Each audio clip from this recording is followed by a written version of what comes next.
Wizard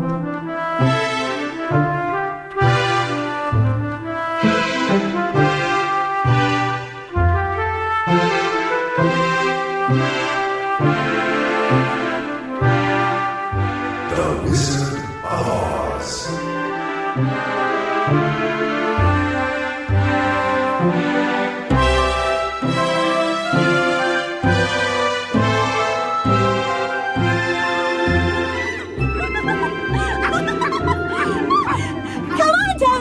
Give me the ball! That's a good dog. That's the best little black dog there is. Everything around here is gray, but you're all black. Do you know that, Toto? I know. I'll throw the ball against the house, and you catch it. That's it, Toto. Now bring it back here. There's a good dog. Dorothy, stop that racket this instant. Sorry, Aunt Em. Toto and I were just playing. There's no need to play that loud, now is there? Sorry, Aunt Em. There's a powerful wind blowing. I wish your Uncle Henry would come home. It's ages since he went to the store. Did you used to play, Aunt Em, when you were my age? Of course I did. But you don't play now. You hardly even smile. And you've been on this prairie as long as I have. Uncle Henry's the same. I don't think I've ever heard Uncle Henry laugh. Your Uncle Henry works himself into the ground from morning to night. What in the world would he find to laugh about? Maybe some people laugh from the sheer joy of being alive. What nonsense, child. Joy, indeed. With our crops failing 4 years out of 5, and our cows ailing, and the bank manager all set to foreclose on our loans. What's that, Aunt Em? Oh, storm's getting worse. Better come inside. Come on. Oh, I pray to God it's not a twister. A twister? A cyclone, child. A whirlwind storm mighty enough to crush any person or building in its path. Cyclone's on its way. Look like a bad one, eh? You open the cellar, I'll see to the livestock. Quick, Dorothy, now. Follow me to the cellar. Coming, Aunt Em. Oh, don't dawdle, child. You'll be safe underground. Toto, this is no time for games. We have to get down to the cellar. Oh, no. Toto, we're turning.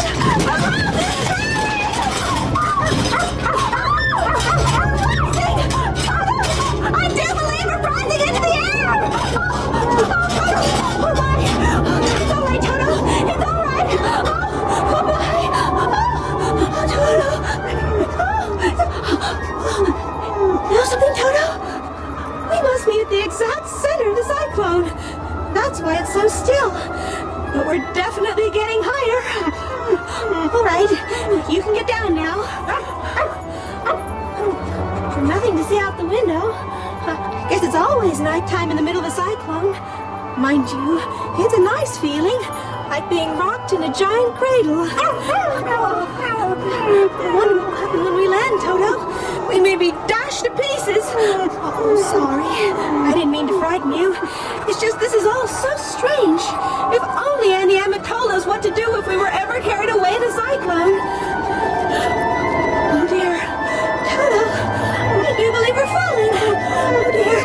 Oh, dear. Here we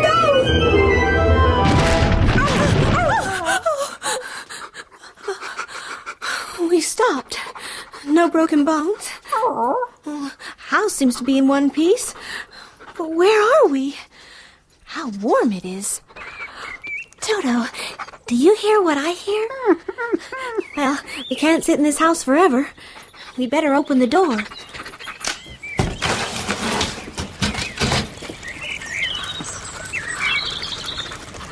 I have a feeling we're not in Kansas anymore, Toto. Everything's so green and the trees are simply weighed down with fruit. Oh, and the flowers. I never knew so many colors existed. And oh, here come the natives. Oh my, these are the strangest folk I've ever seen. They're not as big as grown-ups, but they're not children either. And their hats must be a foot long, with bells on them. How odd. Oh, don't growl, Toto. It isn't polite. You are welcome, most noble sorceress, to the land of the Munchkins. We are grateful to you for having killed the wicked witch of the East. You are very kind, but there must be some mistake. I haven't killed anything. Your house did, and that is the same thing. See? There are the wicked witch's toes sticking out from under the wall. Oh, dear. Oh, dear. Our house must have fallen on her. Well, whatever shall I do? Do? Nothing to be done, my dear. She is quite definitely dead. But who was she? The wicked witch of the East. She has held all the Munchkins in bondage for many years, making them slave for her night and day. Now we are free! You are our liberator! I have to confess, I never intended to liberate anyone. Before I landed here, I'd never even heard of the Munchkins. Are you a Munchkin? No, but I am their friend. I am the Witch of the North. A witch?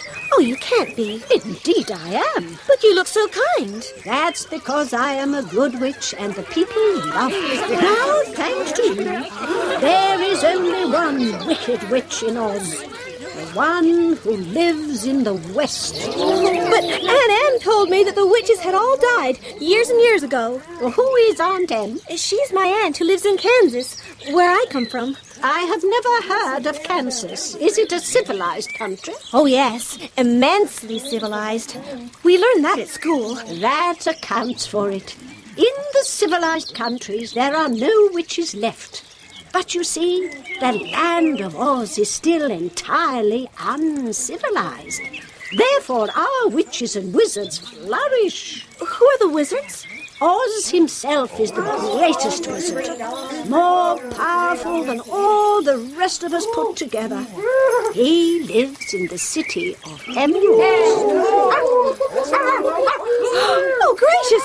The feet of the wicked witch! They've disappeared! Nothing's left except her shoes. The old hag was so brittle that she dried up quickly in the sun. But her silver shoes are yours to wear. That's awfully kind of you, but I don't think Aunt Em would allow me to accept them. The Wicked Witch was proud of those shoes. There's a magic charm connected with them, but what it is, we never knew. Thank you. What a lovely present. I think you're all very lucky to live in such a beautiful country, but I mustn't stay here. Why not, my dear? I must get back to my aunt and uncle. They're bound to be worried about me. Of course, you must go at once. Let's see. The north is my territory. You're welcome to cross it, but I'm afraid you'll come to the same immense desert that surrounds every region of Oz. Don't worry. You're welcome to live here with the Munchkins. Or with me in the north. That's most kind, but I don't think... Auntie Em and Uncle Henry, if I don't get home soon, they're going to think something awful has happened. Then you must go to the City of Emeralds. Perhaps the Wizard of Oz himself will help you. How can I get there? You must walk. Emerald City is exactly in the center of the country. It's a long journey to a country that's sometimes pleasant. But more often dark and terrible. How do you mean? Dark and terrible. Don't worry, dear. I will give you my kiss. No one would dare injure a person who's been kissed by the Witch of the North. Your kiss feels different from Aunt Em's. If you look in this mirror, you will see that it has left a round, shining mark on your forehead. Oh, why, so it has. Safe journey, my dear. Perhaps you have a map I could borrow? Oh, no need. The road to Emerald City is paved with yellow brick. Yes, you can't miss it. When you get there, tell the wizard your story and ask him to help you. Godspeed, Godspeed. Goodbye, Munchkins. Thank you for your help. Goodbye, my dear. Thank you. Thank you so... Oh, gracious! The witch! She's disappearing into the air! Oh, don't be alarmed, Toto.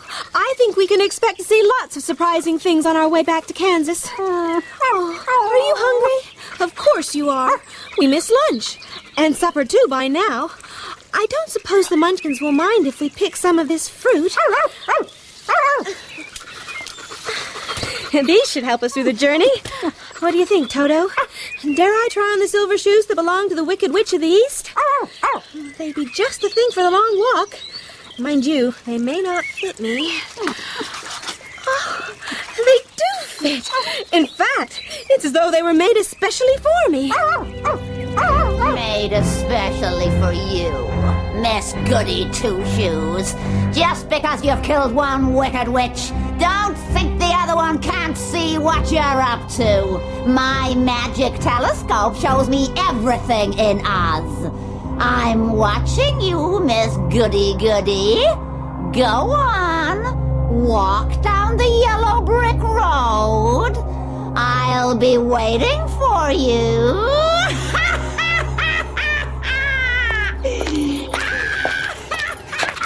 The yellow brick road wasn't hard to find, was it, Toto? This is such pretty countryside. I wonder how many miles we've covered by now. Poor Toto. This is a long journey for such a little dog. I know. Let's rest a while in that cornfield. Toto, stop that. It's just an old scarecrow like the ones we have in Kansas. Toto, did you see that? The scarecrow. I think it winked at me. Nonsense. I must have imagined it. Goodness, he nodded. Exactly as though it was alive. Good day. Did you speak? Certainly. How do you do? I'm pretty well, thank you. How do you do? I'm not at all well, for it's very tedious being perched up here night and day. Can't you get down? No, this pole is stuck up my back. Now, if some kind stranger would come along and set me on the ground, I should be greatly obliged to them. Well, I'll certainly try. Let's see. Perhaps I can lift you off. That's very clever of you. Oh, goodness. You're lighter than feathers. 100% straw. Thank you. It's good to be on solid ground. I don't believe this is really happening, but all the same, I'm glad you're feeling better. I owe it all to you. Who are you? Where are you going? My name's Dorothy, and I'm going to the Emerald City to ask the Wizard of Oz to send me back to Kansas. Where is the Emerald City? And who is the Wizard of Oz? Why, don't you know? I don't know anything. I'm stuffed with straw, including my head. I have no brains at all. There's a million things I don't know. In fact, I'm so bereft of brains, I couldn't even begin to quantify the magnitude of my ignorance. Magnitude. Excuse me? You said magnitude. It's pronounced magnitude. Oh, see what I mean? I'm a prize ignoramus. It's not your fault. Say, Dorothy, Yes, Scarecrow? do you think if I went to the Emerald City, this wizard would give me some brains? I couldn't say for sure, but you're welcome to come along. Even if Oz refuses your request, you'll be no more brainless than you are now. I wish I had thought of that. Which way do we go? Through here. We follow the yellow brick road.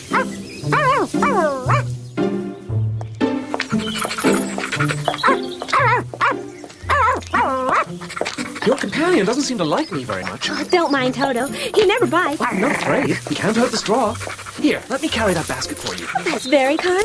Being made of straw, I never get tired. But I'll tell you a secret.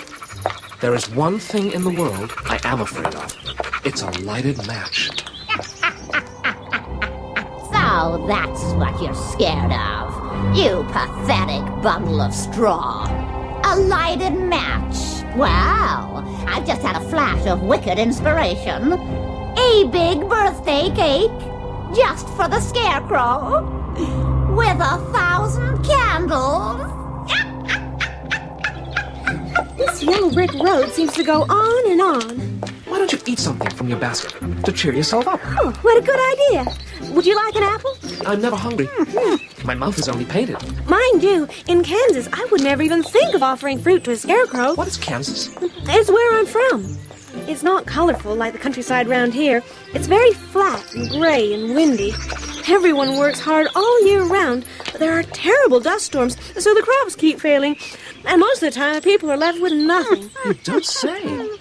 But I can't understand why you'd wish to leave this beautiful country and go back to the flat, gray, windy place you call Kansas. That's because you have no brains. We have a saying where I come from. There's no place like home. We even embroider it on our cushions. Lucky for you, your heads aren't stuffed with straw. If you were brainless like me, you'd all choose to live in beautiful places, and Kansas would have no people at all. You have a point there. Now it's your turn to tell me a story. My life has been so short, I really know nothing whatever. I was only made the day before yesterday. Luckily, when the farmer made my head, one of the first things he did was to paint my ears, so I heard what was going on. You actually heard yourself being created? Yes. I had the fun of watching them make my body and my arms and legs, and when they fastened on my head at last, I felt very proud. For I thought I was just as good as anyone. And so you are. This fellow will scare the crows fast enough, said the farmer, and he carried me under his arm to the cornfield, set me up on that pole where you found me. Dozens of crows appeared, but as soon as they saw me, they flew away again, thinking I was a munchkin. Well, that means you were very effective, Scarecrow. Oh, I was as pleased as Punch to begin with. But soon, an old crow flew near, and after scrutinizing me carefully, he perched upon my shoulder, saying, "Any crow of sense can see that you are only stuffed with straw." I felt like an utter failure, but the old crow comforted me, saying, "If you only had brains in your head, you would be as good a man as any of them. Brains are the only things worth having in this world." What an extraordinary thing for a crow to say. Oh, he was right. If I had a brain, I'd never be bored again. What exactly would you do?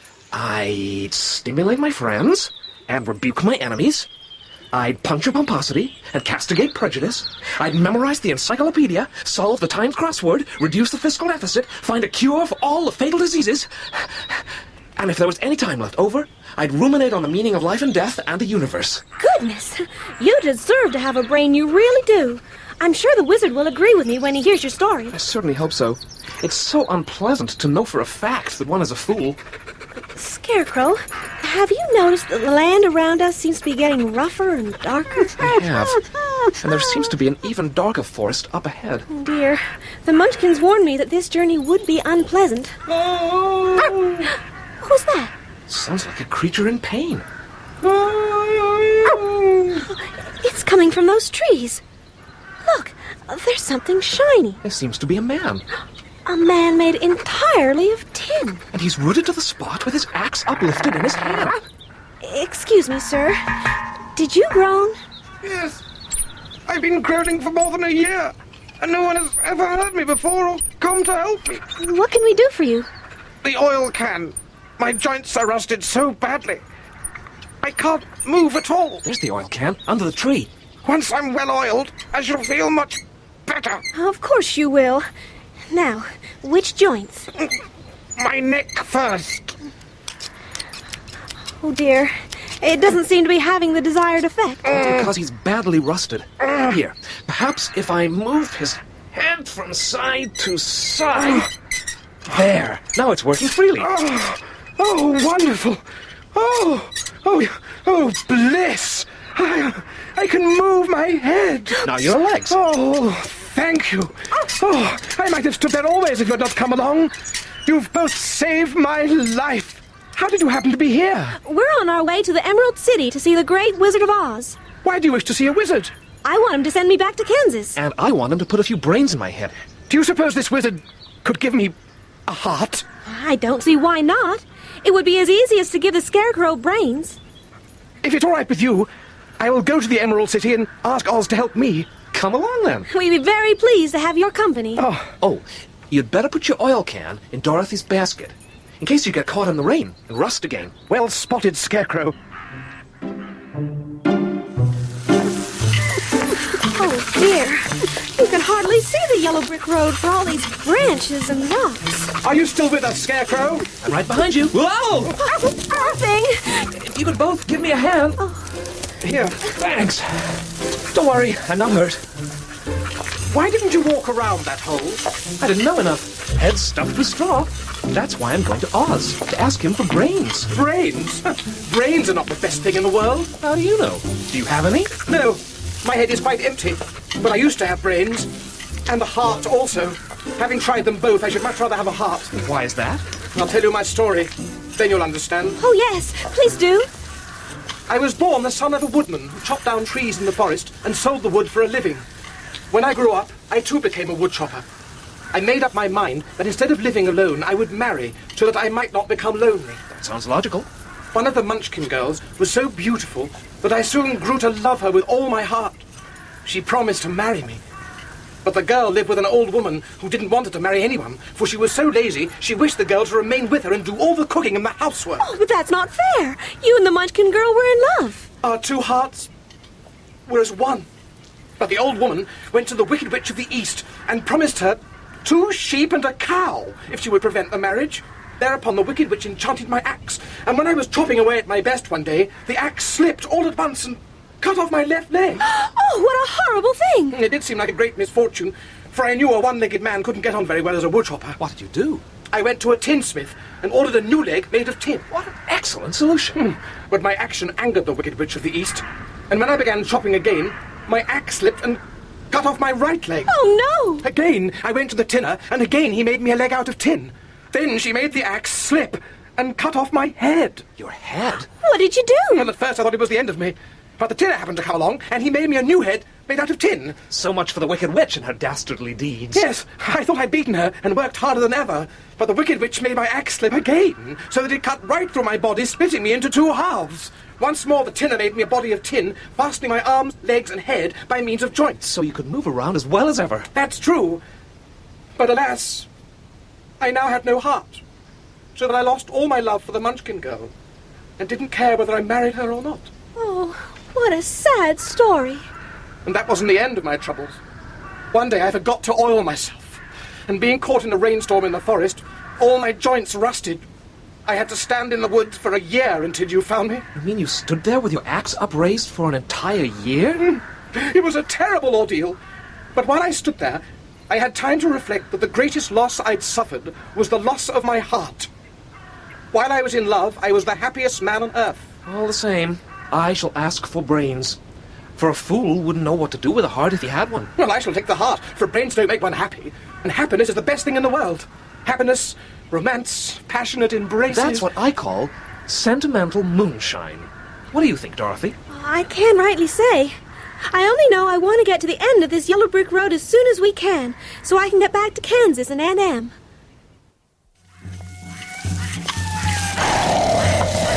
What was that? I couldn't say. I think it was Toto. Toto doesn't make those sort of sounds. Come on, Tin Man. Let's pick up the speed. I'm moving as fast as I can. Dear, the Munchkins said it would be dreary, but I never imagined it would be this dreary.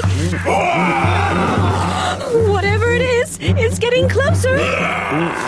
Tourists! I'll teach you to invade my kingdom. Take that, you flimsy fellow, and that, and that, and that. Stop it, my straw! You're scattering my insides all over the road. Knock the stuffing out of you, have I? Excellent. Now, what about you, Tinhead? Ah, you can't hurt me. Oh, I can't, can I? Well, perhaps I can't. But what about you?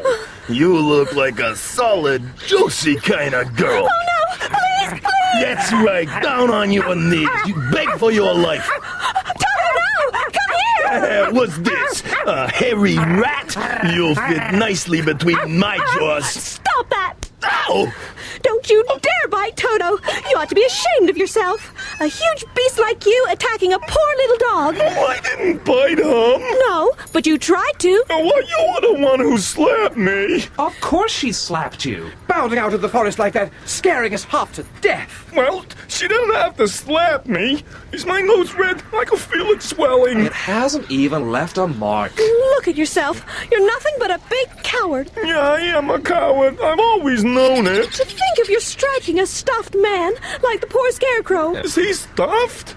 Is the other one stuffed also? I am not in the least stuffed. I'm made of tin. Well, that's why you nearly blunted my claws. What is that little rodent you're so fond of? This is my dog, Toto. Is he made of tin or stuffed? Neither. He's a meat dog. No one would think of biting such a harmless thing, unless you're a big coward like me. What makes you a coward? Well, it's a mystery. Only other animals in the forest expect me to be brave, for the lion is everywhere thought to be the king of beasts. That's what I've always heard. Yeah, well, don't believe everything you read in the papers. I may look like a great vicious bruiser, but deep down I'm about as brave as a cupcake. But that isn't right. The king of beasts shouldn't be a coward. Yeah, well, don't I know it? Whenever there's danger, my palms sweat, my spine shivers, my heart pounds, tumbity, tumbity, tumbity. I can't control it. Perhaps You have heart disease. Oh, do you think so? Oh, great. Something else to worry about. Well, if you have, you ought to be glad, for it proves you have a heart. Well, what do I want with a heart? Tenderness, sensitivity. I'm no use for that stuff. Have you brains? I suppose so. I'm more concerned with my lack of brawn. I am going to the Great Wizard of Oz to ask him for brains. And I'm going to ask him for a heart. And I'm going to ask him to send Toto and me back to Kansas. Wait a sec. Do you think this Wizard of Oz could give me courage? Just as easily as he could give me brains. Or me a heart. Or send me home. Well, then, if you don't object, I'll go with you. For my life is simply unbearable. Even a bit of courage would improve things. What was that? Well, perhaps we imagined that. That's right. We only imagined it. Oh dear. Oh dear, oh dear. Sounds like the Kalidas. The Kalidas? What are the Kalidas? You don't want to know. Oh, you must tell us, Lion. They are monstrous beasts. You're right. We don't want to know. With bodies like bears and heads like tigers and claws so long and sharp they could tear me in two as easily as I could kill Toto. I hate to have to confess it, but the Kalidas make me break out in huge cowardly shivers. I'm not surprised. They sound dreadful. I wish they would stop doing that. What should we do, Lion? We walk very fast. That's what we do, and we don't look back. Oh, no. Do you see what I see? An enormous ditch in the middle of the road. It can't be. It's not fair. Fair? Who said anything would be fair? Welcome to the jungle, where the thugs flourish and nice jello folk like you and me wind up on dinner plates, swimming in a sauce hollandaise with a hint of garlic and a garnish of parsley. They're getting closer. This calls for some fast thinking. Wait a minute. I've got it. Well, tell us. Here is a great tree standing close to the ditch. If the Tin Woodman can chop it down... I can certainly try. And if the lion can nudge it into place, bisecting the ditch at a 180-degree angle, we can walk across it easily. That's a first-rate idea. One would almost suspect you had brains in your head instead of straw. That is the nicest thing anyone's ever said to me. Start chopping, Tin Man. He's doing it. Timber!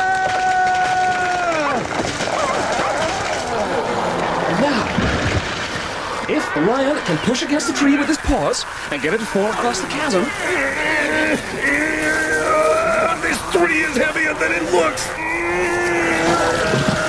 Brilliant! It's formed a straight bridge clear across the ditch. Let's go! You and Toto first, Dorothy, then the Tin Man. I'm right behind you, Dorothy. After you, Scarecrow. Thanks, Lion. Scarecrow! Lion! Behind you! The Kalidas! We're surely lost. They'll tear us to pieces with their sharp claws. Stand close behind me, all of you. I will fight them as long as there's breath in my cowardly body. How horrible they look! And how hungry. We'll never get to the Emerald City now!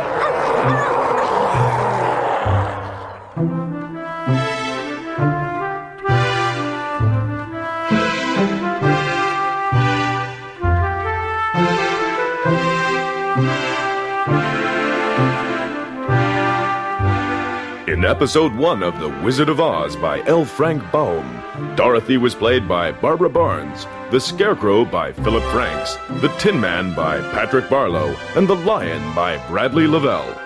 Toto was David Holt, the Witch of the North, Margaret John, Aunt Em, Eva Stewart, and Uncle Henry, Derek Waring. The Wicked Witch of the West was played by Maureen Lipman. The Wizard of Oz was dramatized by Marcy Cahan, with original music composed and performed by Dominique Legendre. The director was Sally Avens.